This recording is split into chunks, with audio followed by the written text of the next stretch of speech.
விஜயகாந்த் பெயரை மதுரை மாநாட்டில் விஜய் குறிப்பிட்டது முதலே அரசியல் களத்தில் பல்வேறு யூகங்கள் முளைக்கத் தொடங்கின. விஜயகாந்த் மீதான விஜயின் திடீர் பாசம் குறித்த கேள்விகளும் எழ ஆரம்பித்துள்ளது. இதே கேள்வியை பிரேமலதாவும் வலுவாக எழுப்பியுள்ளார். சமீபத்தில் நடந்த மதுரை தாவேக மாநாட்டில் பேசிய விஜய், நான் இந்த மண்ணில் காலெடுத்து வைத்ததும் ஒருத்தரை பற்றிதான் மனதில் ஓடிக்கொண்டே இருந்தது.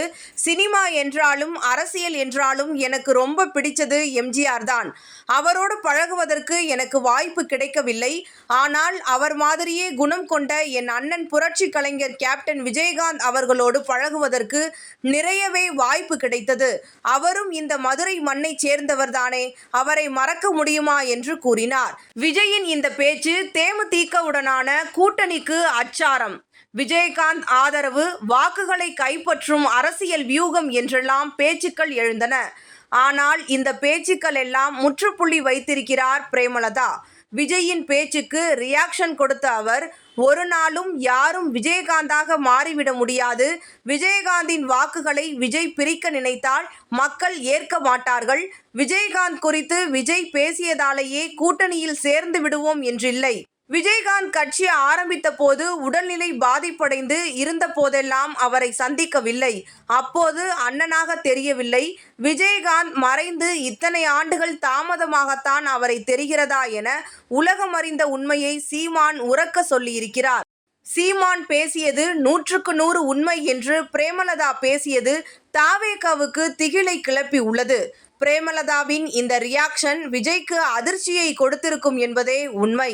விஜயின் அப்பா எஸ்ஏசி விஜயகாந்தை வைத்து 17 படங்களை இயக்கியுள்ளார்.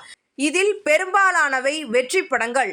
அதுபோல விஜய்க்கு செந்தூர பாண்டி படத்தில் நடித்து மிகப்பெரிய அடையாளத்தை உருவாக்கி தந்தவர் விஜயகாந்த்.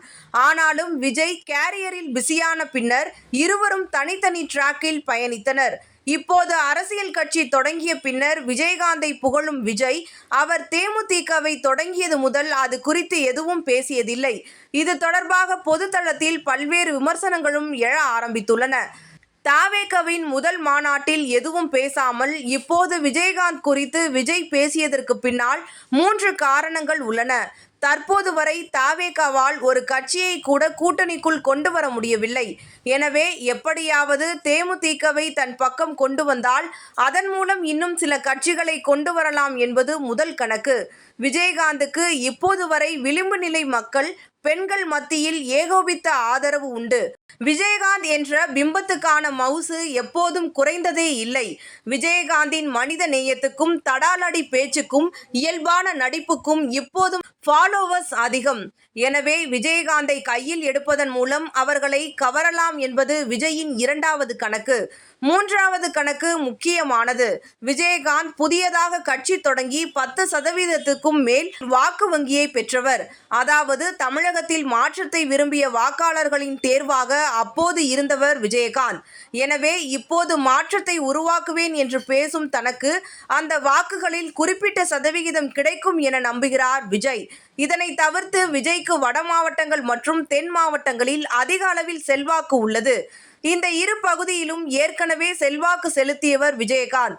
2024 தேர்தலில் கூட விருதுநகரில் விஜயகாந்த் மகன் நூல் நிலையில் வெற்றி வாய்ப்பை இழந்தார்.